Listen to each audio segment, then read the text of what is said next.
പറവൂർ നഗരസഭയുടെ ദുർഭരണത്തിനെതിരെ CPIM municipal കമ്മിറ്റിയുടെ നേതൃത്വത്തിൽ നഗരസഭയിലേക്ക് പ്രതിഷേധ മാർച്ചും ധർണയും നടത്തി.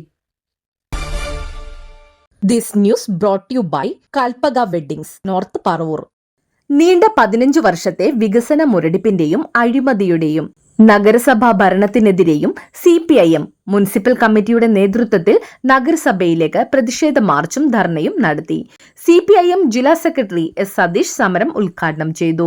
അഡ്വക്കേറ്റ് NA അലി ചെയർമാനായിരുന്ന കാലത്ത് നടപ്പിലാക്കിയ സുസ്ഥിര വികസന പദ്ധതികളല്ലാതെ പറവൂരിൽ ഒരു പുതിയ പദ്ധതി പോലും വന്നിട്ടില്ലെന്നും പറവൂരിന്റെ ഈ ദുർഗതി പ്രതിപക്ഷ നേതാവെന്ന പദവിക്ക് തന്നെ അപമാനമാണെന്നും S. സതീഷ് പറഞ്ഞു.